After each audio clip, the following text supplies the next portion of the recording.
marketing is in every single sales pipeline meeting, which means that they follow the leads that are actually converting to see how it's going and are we closing? If we're not closing, what is happening with the rest of the leads? And they are adjusting their bidding or in general content strategy for the accounts that are our best buyers, not just for the leads that we can convert. That goes even further for the customers that are renewing year by year. Who are those best clients? What type of teams are they? And then our targeting is being adjusted accordingly as well.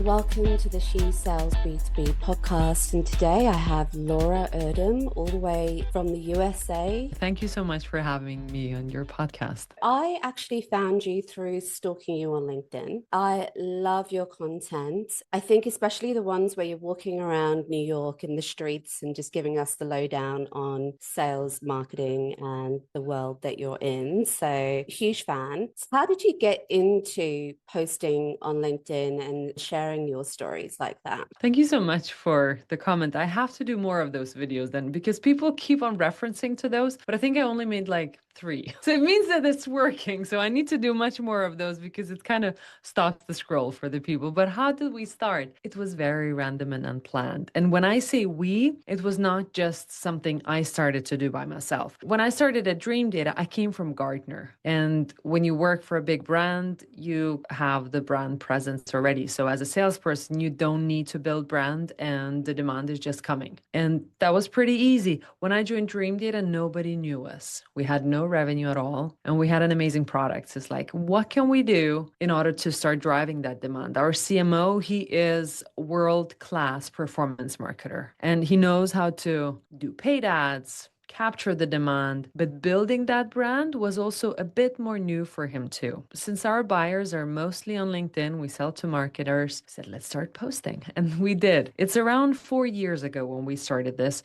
and it was very random. We started posting and then experiment after another. Then we got the grip of what it is to be posting. What do people react to? Which type of posting brings in revenue as well, or at least the brand awareness of the right people that are later going to be our buyers. And nowadays, everybody's saying, oh, I see them all the time. By saying them, it's either myself, our CMO, and once in a while, some other people in the company too, because it's stuck with both of us. And some of the people do post once in a while in the company too, because we encourage that very, very highly, because it is a big demand generation motor for us. We had LinkedIn on our podcast as well. So the power of LinkedIn is immense. And I think that in B2B in particular, if you're a B2B marketer, you need to be using the platform, but not in the way that most traditional marketers would think, like, let's do some ads, let's promote some posts, let's take over the company page. It's the actual people in the organization that are the faces and the personalities of the brand. And I think I'm seeing that a lot come through at the moment with companies like HubSpot, Sales IQ, and even smaller B2B teams that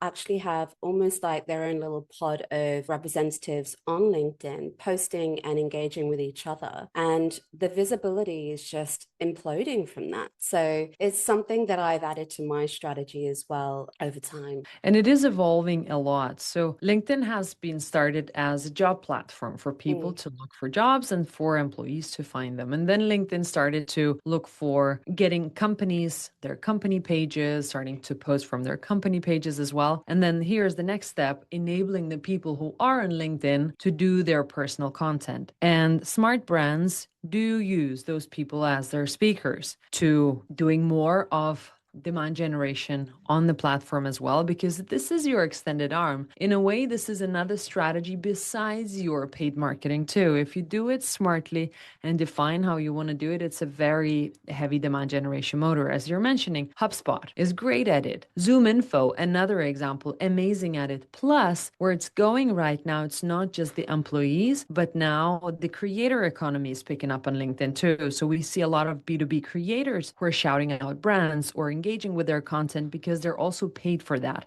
So it is becoming a paid channel too, and in a much more social way as well. So it's more fun to see those, you could call them advertisements, but without it being too salesy or too polished marketing way. They're almost the influencers of the platform are having a share of voice. I do think that it's definitely changing. I'm seeing much more people now than 2 years ago posting regularly. And that I think there's a lot more founders, especially in tech and SaaS, posting more. Build in public is another word that has come out more recently, how if you're building a company, and you're actually documenting at every stage of your growth, the good and the bad, and what's happening on each day, what happens behind the scenes. I think that's really a powerful tool to use. I'm really curious about your go-to-market strategy then, because you've got LinkedIn, you mentioned paid ads as well, or paid media. In terms of the outbound and the traditional outbound, what are the things that you and your team would use to get into market and reach your audience? Yeah, we are very fortunate to have the world-class CMO. He is so good at marketing that most of our leads are coming inbound. For outbound, this is an initiative that we already started a couple of years ago, but lucky enough, so far we're working the signals that the buyers are showing that they're on the market looking for the solution. So then we reach out proactively to book that meeting, to meet with them while they're looking for the solution.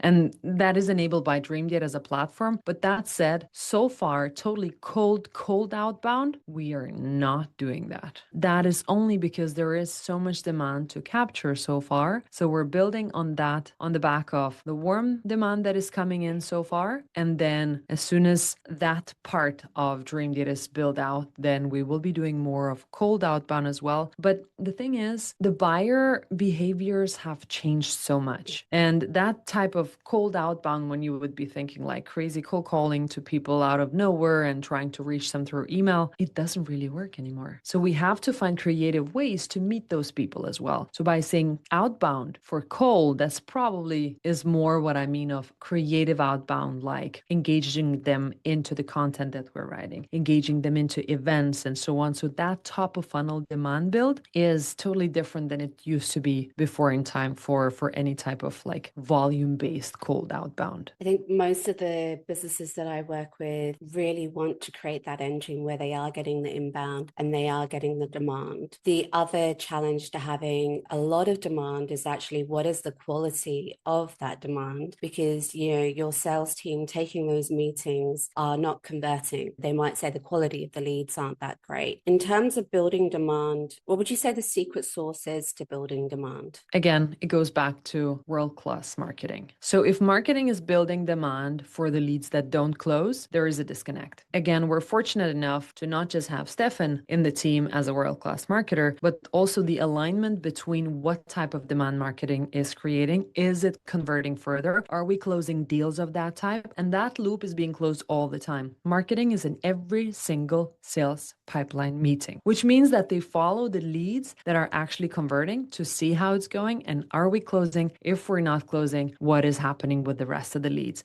And they are adjusting their bidding strategy as well, bidding or in general content strategy for the accounts that are our best buyers, not just for the leads that we can convert or even close to them, but that goes even further for the customers that are renewing year by year. Who are those best clients? What type of teams are they? And then our targeting is being adjusted accordingly as well. So you mentioned world-class marketing and finding that kind of talent. If you were giving advice to a CEO who was hiring for a world-class marketer, what would you say the top 3 things that you would say, especially if they're in SaaS and tech and they want to create demand? What qualities or skills are they looking for in a marketer? Perhaps even experience that they've had at doing certain tactics or activities. Yeah, I usually see those 2 types of marketers, the high flies, the brand builders, the scene takers, and so on. It's probably good for really big companies because you need a spokesperson, you need somebody to speak the brand and represent it. And then for the SMBs like we are ourselves, you need that very detail-oriented person who is going to roll up the sleeves and figure out in the data what's working, why is it working, and why it's not working between marketing and sales. And that type of orientation to data is absolutely key to build that demand engine. And brand comes on top of it. But I see that detail orientation, even for building brand, it's not high fly, like which colors should we be using and how our website should look like. Yes, it's important, but it's not the key thing. If you have the person who has this attention to details, then it's much easier for you to see the gaps, what it is that you're missing. Plus, a very important part when you're hiring your marketer or the leader for marketing, make sure that your sales team is involved into that hiring process too, or at least the head of sales, because you have to create that bond from the very beginning. And those two persons will have to work together for them to trust that each and every of them and their teams are doing the best work, and align in the future if something is not working, why it's not working, and what is it that we should change. So that type of trust will need to be build between them as well. Yeah, I think that that's so imperative, because the amount of times I've gone into a company and the teams are working in silos and one blames the other, it's so common. And it is the lack of that culture and the lack of that bond is actually impacting the bottom line, is impacting the pipeline, the revenue, the goals. Like, they're not working together. What would you say if you were to walk into a situation where they aren't working together? What would be your first port of call to try and create that bond? I would first start looking into the data and understand where the disconnect happens. So those two people, I repeat that over and over again, they don't have to be best friends, but they have to respect each other's work, that they're doing their best. And if something is broken somewhere, we need to unpack and figure out where it is. Is it just the disconnect between the data? It could be that both of them are doing their best work possible, but the data is so disconnected that marketers are saying, oh, we're creating all this demand, and salespeople are saying, oh, but this is shit demand and we have to create our own and cold call and so on. So we have to look into the data and see where the disconnect is happening. And if it is a data disconnect, we have to have operations involved to join the dots or get a platform for yourselves to start working together and see the full customer journeys to unpack what's working so you can finally work together towards the common goal. But it's not easy. It's like, it would sound like, oh, two people should come into a room and somebody should look into a data and then we're kind of good to go. Customer journeys in B2Bs are insanely long. So for you, when changing the strategy, you will have to wait several months to see the changes in the results. So you would have to set up some certain goals and milestones for you to see, are we on the right path as well? So what type of demand has been created? Did any of that convert? How many of those move to the next pipeline stages? What type of touches in the marketing tactics are working to move the needle towards the next step of the pipeline as well? That's absolutely the most important part, because marketers also like to do like events. Oh no, actually salespeople usually push and say, oh, let's do more events. We need to go out and meet clients. Of course, yes, it's fun. If you're a good marketer, you would take a loop and start looking into which ROI marketing campaigns are bringing in, which are the highest ROI bringing campaigns. Let's start looking into which of them should be scaled. Do we actually need that many events? Do webinars work at all? And these types of tactics, then unpacking them, you will be able to change the further pipeline in the future. It's the data that's the glue, regardless of which role you're in, whether you're in the sales team or the marketing team. Both of them need to be utilizing that data and getting into the systems and actually seeing. Like, I spend a lot of time building out those B2B buyer journeys. And sometimes it is guesswork, and sometimes you do have to look at the data. But if the data isn't there, what do you do? Right. So going into a company recently, they had 19,000 leads sitting in their HubSpot. I would say 95% of that was disengaged. Yeah. And so, I'm playing with the 5%. I'm like, why are we spending all of this money on HubSpot if we're not utilizing the system? Nobody's using it the same way. There's no hygiene. And therefore the dashboards and the reporting was just non-existent. So it really is one of those things, is that trying to find the data to make the right decisions. And it is difficult, especially coming in and as a fixer. But I do agree, like, the data is the glue. So tell me a bit about your role. What is your position at Dreamdata? How does that tie into the revenue generation? I joined Dreamdata almost 5 years ago. It will be 5 years, 1st of September. That's insane to think about it. Back then, I started as an account executive at Dreamdata, and we quite quickly figured out that US is a market for us that is excited about Dreamdata. And this is a Danish company. So I started in Copenhagen in Denmark, and I was pretty good at selling to the US market. And when we split the two markets, I took on the leadership of our US sales team. So right now I'm the director of sales in the US team. So I'm directly contributing to revenues, like whatever we're closing of revenue that lands in people's salaries and our next marketing budget as well. So that's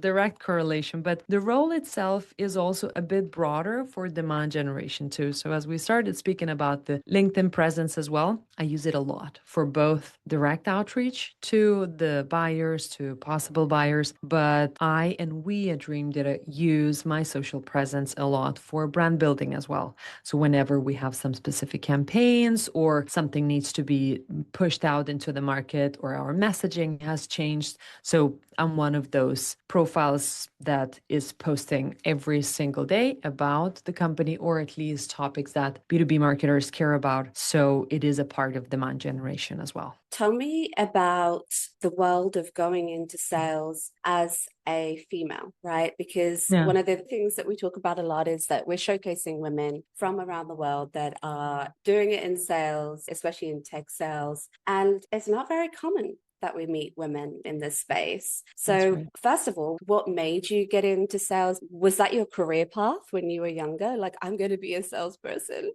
No way. Who wants to be a salesperson when they are younger? I mean, maybe now when you see more young people saying that you can actually make good money by, having, I mean, I wouldn't call it an easy job, but the entry level, if you have a lot of energy and are quite detail orientated, it's pretty easy. But you gotta make it there as well, because it's also very stressful. Anyway, about my career. So I started in tech without actually knowing a thing about tech. So back in the days for me, when I got my first job interview offer for a tech company, my first answer to the recruiter was, I can take the call, but guys, do you know that I don't even know Excel? That was tech for me back in the days. I was like, I cannot even build proper things in Excel and so on. I said, no, they want to like meet you and so on. So I started there. I was there for 5 years, and already working there, I was doing a lot of work as a resource manager. I was managing a team of developers, and it's like all that middle management work. I always aspired to work in sales, and actually also applied internally if I could join the sales team too. I said, no, you're really good at this job, so maybe just stay and continue doing this, and we will just continue sales. And sales was a very much bro team as well. But I thought I could make it. Then that's where I started to look for another job. Got 2 offers in the sales teams of either Salesforce or Red Hat, and I chose to go to Red Hat. And actually moving from the path of the career of management where I've already been and already was good at it, I took a step down, you could say, in the career ladder too, because I took on a junior sales role, which is called inside sales at Red Hat. And from there, then climbed further into account executive, senior account executive, and it was a lot of fun.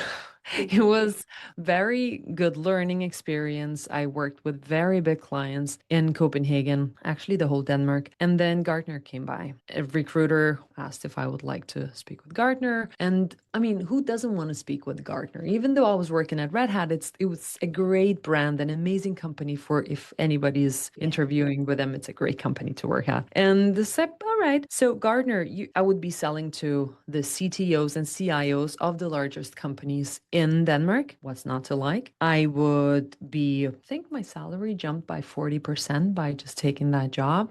What's not to like? Even the office was closer to my home. So it's like, I gotta take it. When I took the job, it was everything I was looking for, even the training, because they sent us for a month to London to learn challenger sales. So it's like I was leveled up in so many ways, which was amazing. We can talk about the other parts of some of the jobs that what has been happening in those companies. I chose to leave the company for a startup. So pretty fast after working at Gartner, I left for Dreamdata. And it was a very big, it took me a lot of guts to do that step, but I really wanted it. And it's like, why not? Because the product was great. So I took a 50% salary cut from Gartner and joined as an account executive at Dreamdata. Again, another step down. And step down at a startup like Dreamdata, when I was, I think, number 9 when I joined, they had no salespeople. So they didn't even know what to call people, because you would like, should we call you account executive, salesperson, whatever? Because like they never had any. So being a senior would not even make sense that they have started. So it's like, I don't care about the titles, just let me sell and let's figure this all out, Yeah. because we would be building processes and so on. So the process was more exciting. Mm-hmm. And we put the label on the name senior account executive. And after I took over the team, then I became a manager and now a director of sales in the US as well. So that's the whole full story of my journey into sales. That's a risky move, going from such a big organization with layers and training and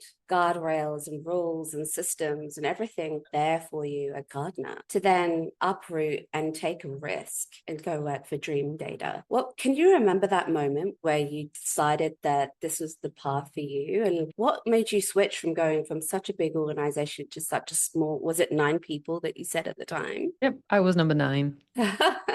What was Insane. the switch? I want to know. I was a risk taker all the time. Mm, I moved away from home when I was 17 to study at the university and was a risk taker all the time. And I think also it was during the COVID times. So also that type of feeling of belonging, I was searching for it too. And in a smaller company, it's much easier to find it as well. mhm, While working at Red Hat, we were feeling as a tiny, amazing team because it was a small Danish team. So it felt like a startup in a big company. And I think I was searching for that rather than the huge enterprise to work at. Also, the unknown of how do we sell this amazing product? How do we build the processes around it? That was very exciting too. And for a startup, they actually were offering a pretty good salary. mhm, Plus, they of course offered warrants. Seeing how the product was, I knew that my success of sales at this company directly impacts the company growth and my returns of the investment of taking a salary cut versus getting some warrants in the company. I think it was exciting. I think from the nature, that's why I did the move. But I think COVID did its thing as well. It was quite a big thing, like searching for that type of belonging. I really clicked with the CEO of Dreamdata back at then, and then we became good clickers with the CMO of Dreamdata as well, because you got to find those people who you can directly work with, which mhm. is that makes it so much easier. Then you feel like you do belong and you care for each other's work as well. I think that's what made it. And I signed the contract while I was on vacation as well.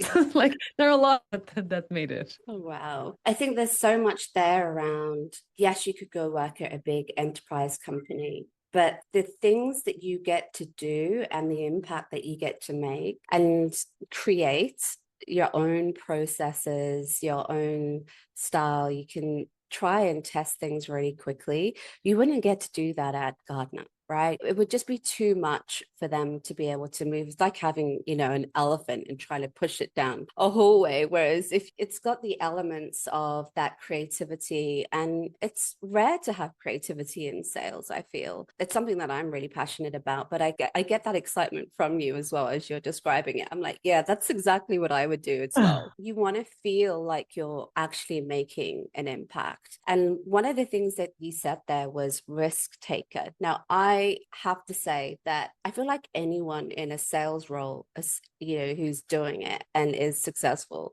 is likely to be a risk taker anyway, right? Would you agree? Oh, yeah, for sure. Because I mean, usually half of your salary depends on how much you sell. Yeah, And there's so much turbulence in the market and the buyer's journeys and I don't know, budgets and whatnot. yeah, So it is a huge risk to take it already that, okay, I'm fine to have my half of my salary coming from the commissions, yeah. which most of the people would not dare. That's insane. That's so cool, though. I love that story. And so, did you move straight to New York for that role? Oh no, I started in Copenhagen and yeah, still remember the amazing tiny office we were in. And I was there for, yeah, 4 years, that's correct. And then moved to New York after Mm. that, once we've opened up the office. So our New York office is a bit more than a year old since we hired our CRO, now CMO, now CEO, Nick. And that's when I moved along with another colleague as well. Now you're in New York, right? The transition from Copenhagen to New York, like I have worked for a very small time in the US, in San Francisco, and then I did a stint in New York as well. It's a different beast. Networking, trying to make headway. I think you probably picked the most difficult city to try to make new connections and get your foot in the door, especially in sales. I don't know if you agree with that. Have you felt that you'd had to change the style in which you approach the market? I think I felt like I got more power when I moved to New York. I mean, I was selling internationally all the time. And remote selling to Americans is working because this is what we've learned during COVID and those types of connections are built like that. So we had to travel to some of the meetings or events and so on to build those relationships. But I think moving into New York has actually added some more power for me. Our buyers are still all over the US, so not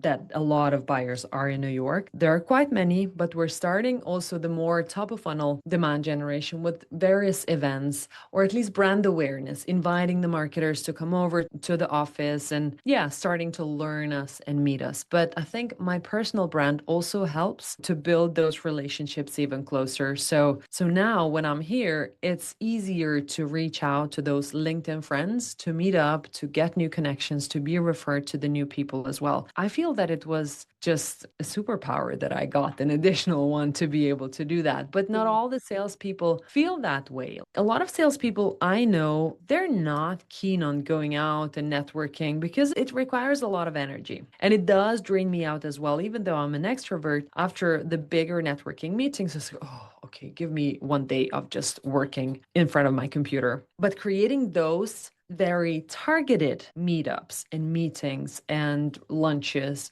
it gives you a superpower of that demand that is later upcoming as well. Because not every meeting can be a good quality meeting, and you have to make sure that you prioritize your time as well for the right happy hours, for the right lunch meetings, and so on. I think that just touches on the fact that we talk to many females that are in sales now, and one of the most challenging things is balancing that work-life balance with all the commitments that you do give to sales, because you do have to be out there, you do have to connect, you have to go to events, you have to fly places. It is highly demanding. Sometimes you're taking meetings late at night or really early in the morning. It is one of those highly demanding roles, I find anyway, and it may be the reason why we don't see a lot of women in sales. I don't know what you think, but I'm curious to hear, why do you think it is that there's not more women in sales? And I absolutely agree. It is the pace of work, the expectations from you as a woman. When looking from afar, it feels like, oh, would I be able to do the job? Because I need to travel a lot.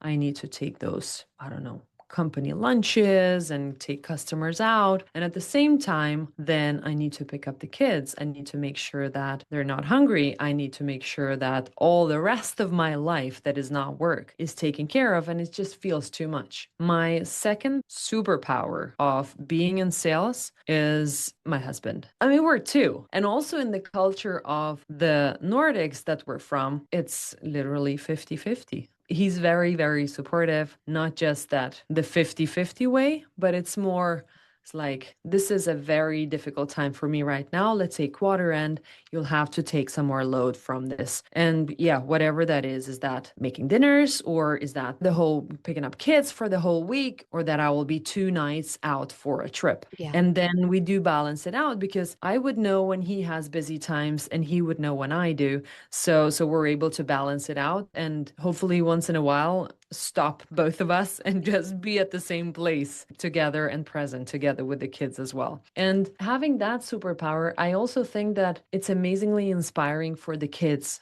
and for the kids of the future too. I've got 2 girls, and them seeing me working, they do complain a lot that I work a lot too, and they would love me to not be working as much and so on. But them seeing how much I get from work, not as of just salary, but also work satisfaction and happiness that work gives me.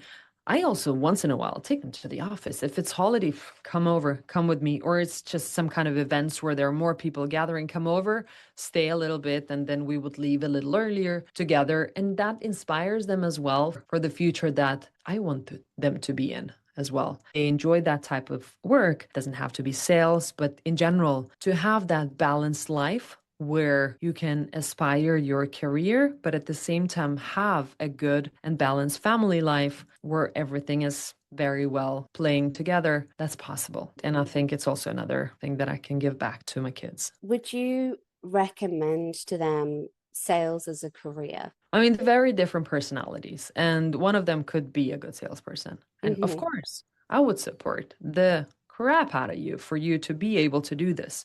And I would trust you more than you trust yourself or your manager does, because that's that type of a push that you would want and need in the future too. So I think one of them could definitely be a good salesperson. The other one, Or I know that she has a lot of other aspirations that has mostly nothing to do with tech in general.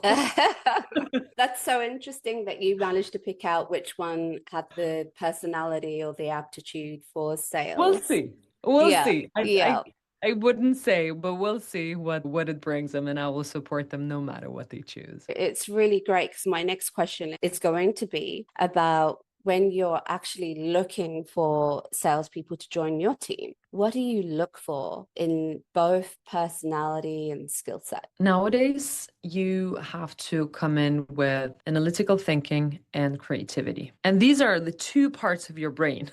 And then, as the leader of the team, you have to figure out what type of team players do you need at this time, depending on what type of players you already have in the team. So do we need more analytical thinkers, or do we add in more creativity and we will build the analytical thinking and the structure in those people as well? Because you have to have both. In a strong team, you have to have both in sales. And comparing to what usually people think that sales is a very extrovert position and people have to be talking all the time. I think the opposite. That's another balance. You do need those bubbly salespeople too, but I think introverts are doing just as good, if not a better job than extroverts in sales. Sometimes you need to put a bit more boundaries on the extroverted salespeople, and that also takes the energy from the team as well. If you have a good balance of both introverts and extroverts, it's a perfect team because they learn from each other and also are energized in a different way from having the different personalities added in, because your buyers are different too. There are buyers who are excited to meet the person who is always in a good mood and helping you out and so on. And then there are the introverted buyers who's like, I don't care, just let's get the thing done and help me out. And the thoroughness of sales comes through as a very positive trait for a salesperson too. Yeah, I totally agree with you. The introverts definitely, for me, have a way of making a customer feel like they're not being sold to. I have a team that I'm coaching at the moment, and one of the amazing salesperson, such Labrador energy is the only way I can describe it. He's just got so much energy and he's excited and he wants to prove himself and he wants to go out there and meet people, and he thrives off of that networking. I said, that's great, but there's so much coaching around what is waffle and what is actually very pointed towards what we want the client to feel, and asking really good questions and not saying anything is so hard for a Labrador energy, I have to say. But it's removing that waffle. I think that traditional salespeople, would think that I have to do the tap dance, I have to be on, I have to put on a show and say all the right things and speak a lot. It's not that. It's so different. So yeah, I definitely agree with you on the introvert. There's obviously spectrums of it. You've got to enjoy interacting with people. So when you're hiring, for example, do you look at what tools, what CRM that they use, how they would attribute their success? Like, how do you ask those sorts of questions or look for that in a new sales hire? Yeah, we're still a small team, which means that we are looking for people who have tried to sell a similar solution or something more complex, but at the same time for a high level buyer, because this is what we're doing. We're selling a very complex data mapping for a marketing team. So there's a complete two disconnects. And that's why you need both types of people in the team, somebody who can speak with marketing, but at the same time, somebody who can explain complex data mapping back to a marketer. We do look for something similar. It does not have to be a marketing solution that you've been selling, but have you been able to talk through the solution so a less technical person can understand this? And this is one of the key traits. Besides that, of course, the track records that you would be looking for and some of the examples of how they have been selling, what type of tools they have been working on. I really don't care if you've been working Pipedrive, Salesforce, or an Excel sheet for your CRM, because you can learn that. That's no problem, as long as you're able to put the data back into the CRM and everything is logged automatically anyway. So it's not that much of teaching either. So it's like good storytelling, unpacking the data for a simple story for another person. That's a key trait for a good salesperson at Dreamdata. That's a hiring for attitude rather than how well they can use the CRM is super important. But you mentioned earlier that you guys don't necessarily do traditional outbound and you have demand gen. So would you say that the need for an SDR in your business is like redundant?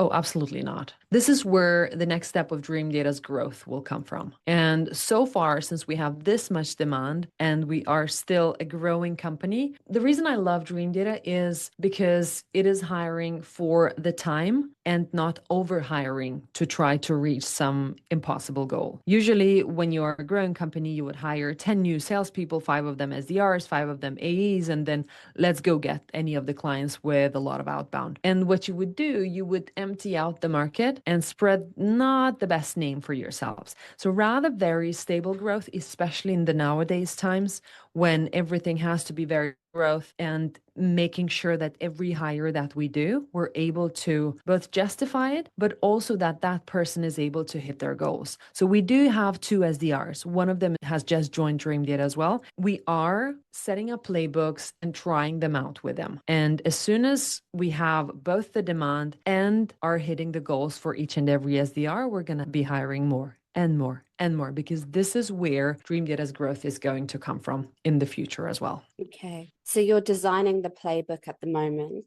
With hiring like an SDR, what would you say the tactics and the tools that you would start to build that playbook with? What are you seeing working in the early stages of building those blocks? I would like to start explaining what type of SDR that I think are going to win in the future. Yes. So there are 2 things, creativity and grit. And creativity, because all of the playbooks that used to work before are emptied out and not working anymore. There is still a possibility to do good cold calling and it still works, but like setting up sequences and in emails, people don't need to really open them anymore. And there is so much that is being tried out and not working anymore on your buyers. So you have to have the creativity of thinking and figuring out how. We will provide the tools. We will create and build together with you as an SDR, but there has to be a level of creativity that why don't we just do this? Or adding something else to the pool of ideas of what is it that we could try out, because that's what's going to bring you forward as a good SDR. And then grit, well, everybody's saying no. It's like, you should see our SDR Eve working. She comes in every single morning and grinds out her cold calls every single morning. And she's just fresh out of college. That type of grit, it's the only thing that will make her succeed in her career forever. So if you're an SDR and you're able to do this type of job, both have the grit to try to book all of those meetings, succeed, be creative to figure out new ways of selling, I mean, so many doors are open for you in the future too. I do find that it's not necessarily the activity of constantly picking up the phone and hammering away, right? It's actually having the common sense or the EQ to be able to direct and make such minute changes to your script to try and figure out what worked, what didn't work. You know, even just when you answer the phone or the person answers the phone and the way in which you engage that person in the first 7 seconds, there are so many things that you could try that just make an SDR good to great. It's something that I look for is how proactive are you in coming up with those creative ideas around how do I sound, which phone calls work better than others, what do people respond to, and getting really creative through just what you have is your voice. It's definitely one of those skills. I mean, I did it back in the day. You know, I had a landline, I had a notebook, I had a spreadsheet, and I was crossing off names as I was calling them. But I will say this. Whenever I did work in sales, I was already working for amazing brands. So picking up the phone and saying, "Hi, I'm calling from MasterChef." Everyone knows MasterChef, the show. You know, my job was to get brands, partnerships, and the like. And there's a show here in Australia called Better Homes and Gardens, which is Uh-huh. really well known. And so I would say that was easy because you already had the brand name. When you Yeah. don't have the brand name and you're like, "I'm calling from Smith and Co." and you're like, "What is that?" You're going to be met with resistance. But we have a whole team of SDRs and actually all female SDRs. And There you go. we are seeing such an elevated amount of results compared to the way that I was hiring before. But I am putting them through a training program. And it's actually come because of She Sells B2B. So Nice. and everything that we've learned. So that's been super interesting. So cold calling is dead or isn't dead? Oh, it's not dead. It's not dead. It's definitely one of the channels that is working the best at the moment. So, nope, not dead. So can I go back to your go-to-market strategy then Yeah, at the yeah. moment? You've got paid media, you've got your LinkedIn content, you've got your new SDRs on the phones. And it sounds like you'd have like some sequencing around the SDRs around like emails and Correct. tell me a little bit more. How do you glue that go-to-market strategy together? Yeah. And in addition to that, we also do events. Most of the times it's our own events. It's very rare that we would join other events. Okay. But if we do, then it's very targeted where our buyers might be. And then we host event ourselves as well. And so marketing is doing their own job, right? So we paid events, all of those pieces. Whenever we need to be involved from sales, we would do that. Like we're arranging an event, go out and invite your prospects. We would always do that. And we would discuss what type of activities they would have to start over.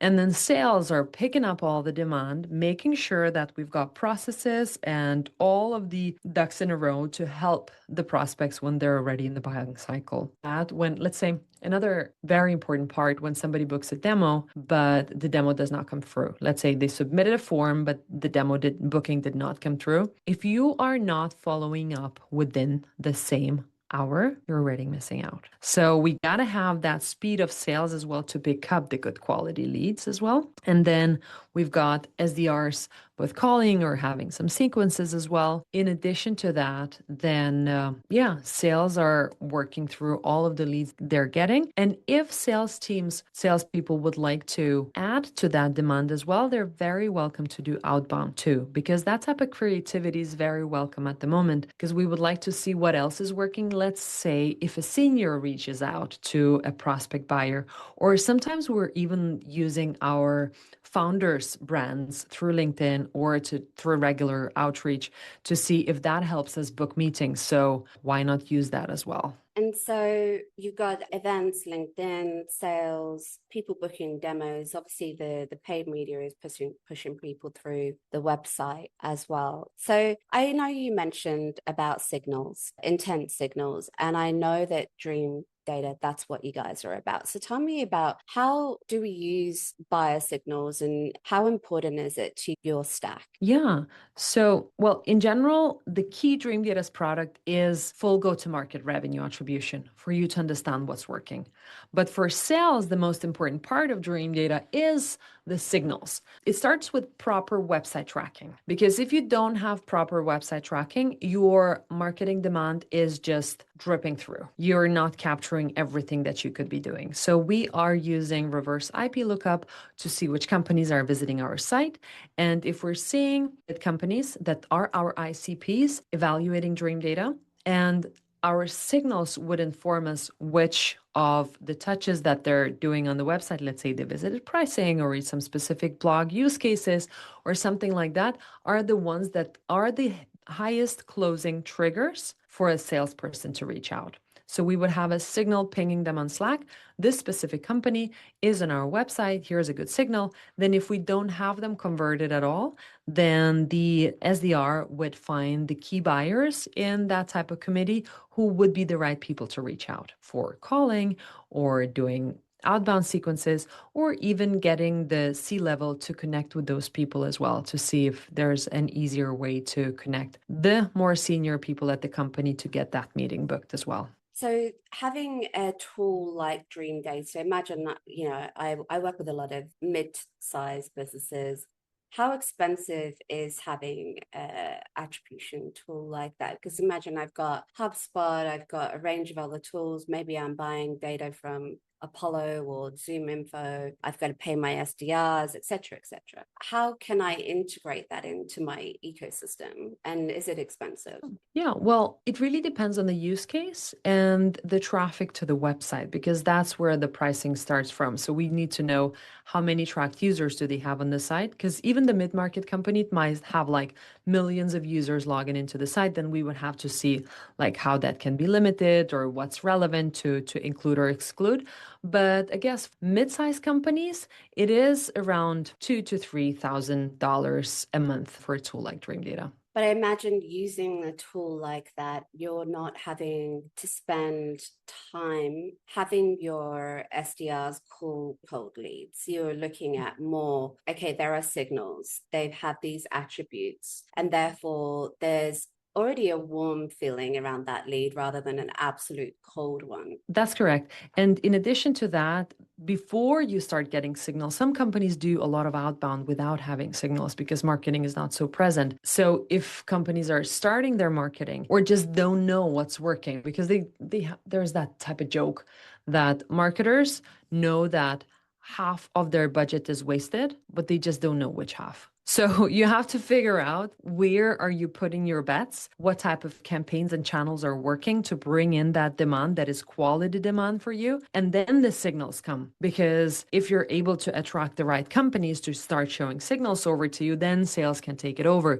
Because if you have very low traffic and sales are doing outreach, you would not be able to expect that many signals, companies showing signals. And it would be, very scarce if, let's say, I don't know, you have 2,000 visitors a month and only 5% of those are good quality visitors. So signals would not be working just as well. That's why understanding what's working in marketing, bring in more traffic, and then turn on signals would be a very good tactic for very well-oiled machine. So just to get clarity there on the chicken and egg scenario, if I'm a marketer that's going into a new role and I'm trying to work out whether certain things are working and to demystify what is actually working, would I plug in something like Dreamdata to help me then make better decisions? It depends on the amount of budget that you're going to spend. Because if you're a new marketer and you're assigned, I don't know, $10,000 a month for your marketing, I would not buy Dreamdata to start with. To start with, I would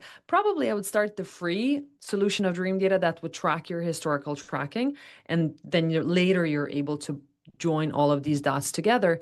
But then I would start investing into paid and starting to understand how to bring in quality traffic to the website. Because you can go pretty far with Google Analytics and with HubSpot, if let's say you're using HubSpot, for you to join those dots and to kind of, marketers have a very good gut feeling. And it would take you very far if your budget is low. Mm-hmm. But if you're having a 1 million a month budget, or even, I don't know, if 50K a month budget, it already becomes more significant to start to understand, okay, where am I wasting and where can I be growing even faster, on which channels and which sources are bringing in our demand, and then so sales can strike in. So that would be my tactic, depends on the budget size. Yeah, I would agree, because I think that if you do have a budget of say 50K plus a month, your diversification of what you're trying at that budget, you'd be doing a range of activities and you would want to know. But also you'd have to have a really good understanding of the performance marketing side of things, more so than the brand marketing side of things,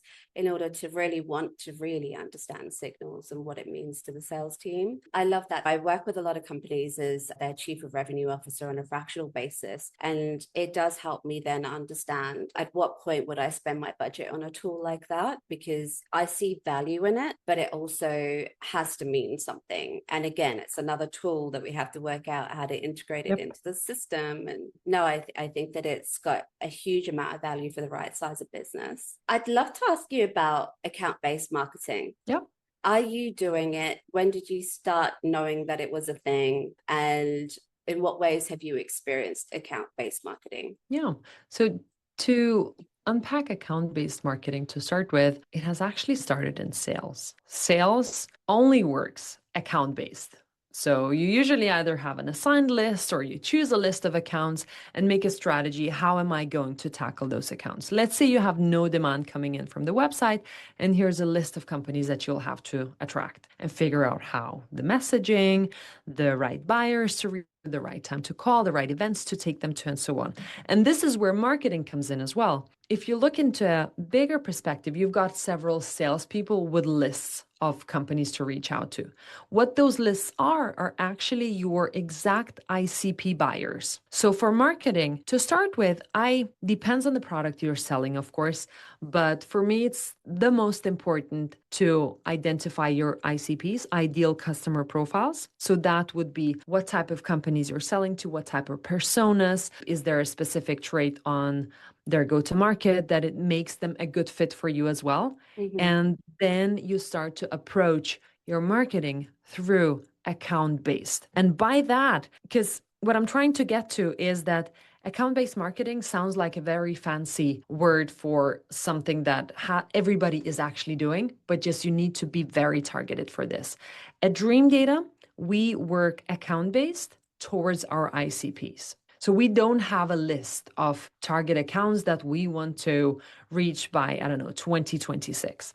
We do have target buyers, ICPs accounts that our marketing dollars are being directed towards to. All of our reporting is going towards how many ICP MQLs that we create, how many ICP SQLs have been converted, and how many new business has been closed out of those. So we're able to disrupt the sizes of companies, the industries, and the traits of those clients. And by working account-based, meaning that all of our reporting is account-based. So even when we're saying a lead, it's a company. It's not a person who submitted a form or whatever, attended an event or something like that. So we constantly work account-based, and that is the ABM strategy, you could say. For other companies that are selling to very niche companies where they're saying like, we only have 1,000 clients that could buy our product in the world. And those are huge companies, but this is the exact list of companies we can sell to. Then they have to work only towards those accounts. When you are a SaaS product that you can sell to so many other companies as well,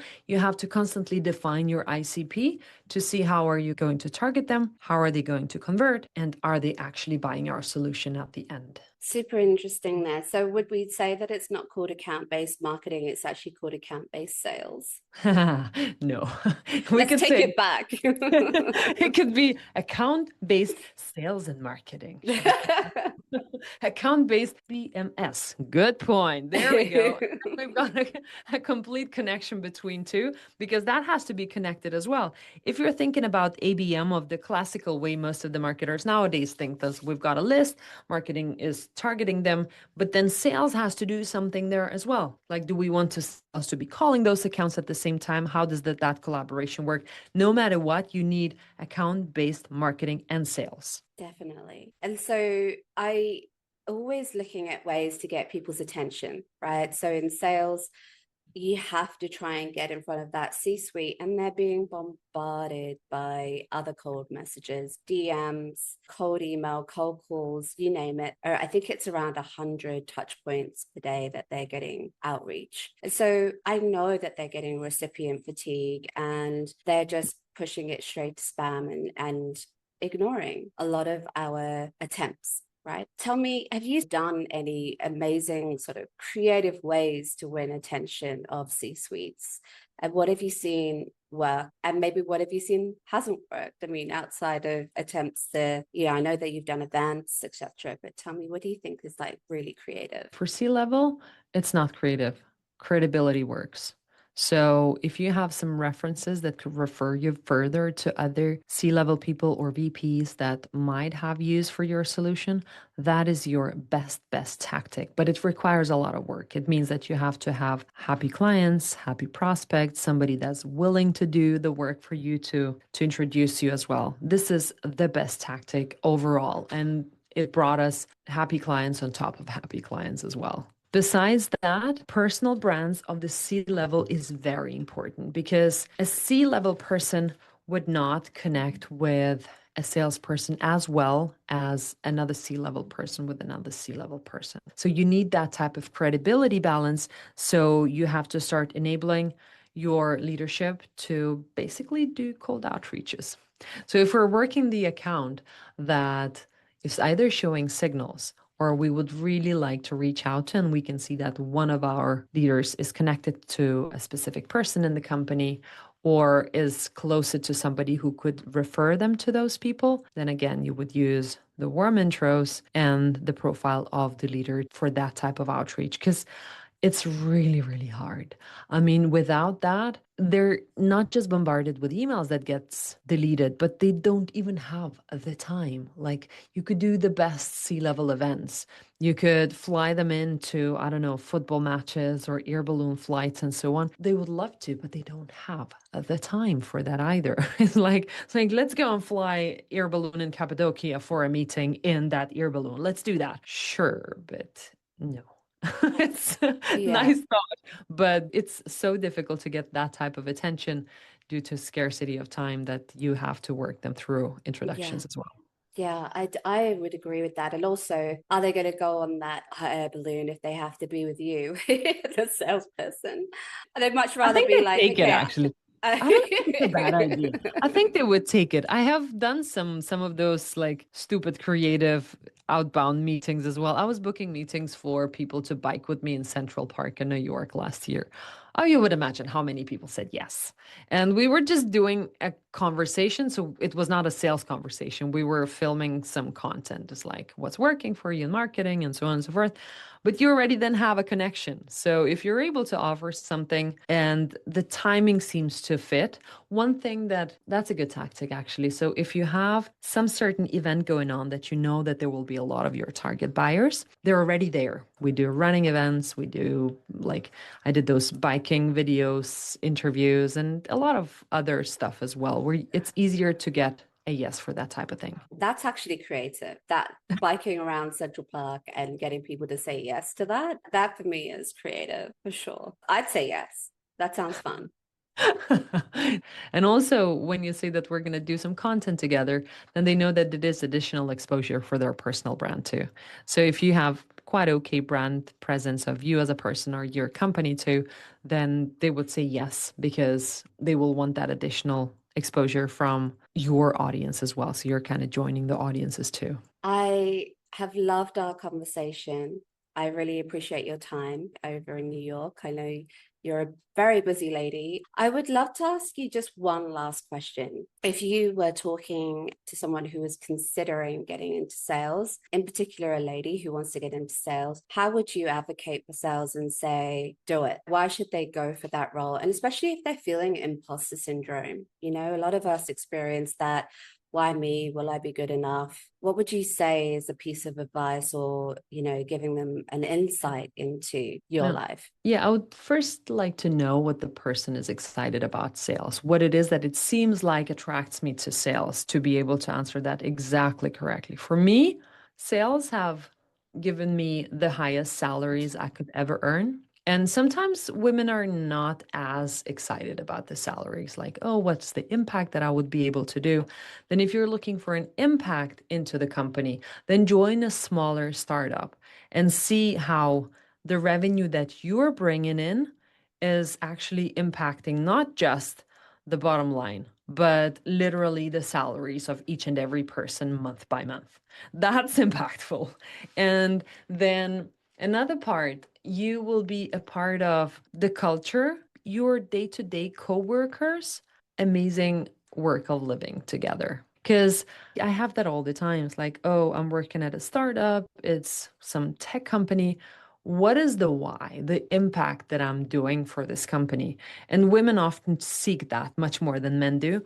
And for me, being able to work at a company where people are enjoying it and I can be a part of building that type of culture and being a puzzle in the whole big picture of making it impactful for people to come to work. The tech does not have to solve the world problems for me. If people have been happy at their workplace during the day, and I was a part of that group of people that made your work nice and lovely, I think it's impactful enough because we often overthink those big goals. Because if you're able to spread that type of positivity into the other people, they would go home happy and would be able to do even bigger things with the impact that you have done. So the ripple effect is amazing. And of course, it doesn't have to be just in sales. But for women, I would say, first of all, do it because you will be able to see how much more you're able to do rather than you're just trying to figure out, can I actually do this? And that type of empowerment, I could close that deal or I could book that meeting, is already really rewarding. And then as soon as the salary comes in, you will want more. That's definitely that too. And yeah, I think just literally do it. And if you need advice on how to get into the job, or you have imposter syndrome and think that, oh, I would not be able to do this because I don't have all the skills that they list up, reach out to me. And we can definitely have a chat and find either the skills that they're looking for or the path of how you're going to grow those while you're already in the role. So go get the role and then we'll figure out how to do it. Yeah, absolutely. It is one of those roles, probably one of the only roles where you can figure it out and get quick wins as well. And it's like those micro things I talk about. You could just try and test things in 1 hour and see if it works in sales. In marketing, I feel like things are a little slower. Things take a little bit longer. You have to actually invest in things. This is a quick hit here and there. You can get that. You can pick up the phone and just try it, try a different script. And I just love that about sales, that it's so agile. It's a combination of, like you say, grit, the creativity, but also the EQ and the psychology behind how do I get someone's attention? How do I speak to them? What is that trigger word that's going to get them to go, oh, I'm going to lean in and listen. Yeah. So I love all of that stuff. And it's juicy stuff for sales that I find really engaging and fun. And I highly recommend people getting into sales, of course. But again, thank you so much for your time, Laura. I've loved the conversation, and keep doing your amazing work. Keep showing up on the streets of New York and pounding the pavement, doing your content. I love your content. And thank you again. Thank you so much. Next time you see the video from the New York streets, you will know that this one was made because you have encouraged me to do it again. Oh, Thank you thank so you. much. I love Thank that. you for having me on the podcast as well. I love the conversation.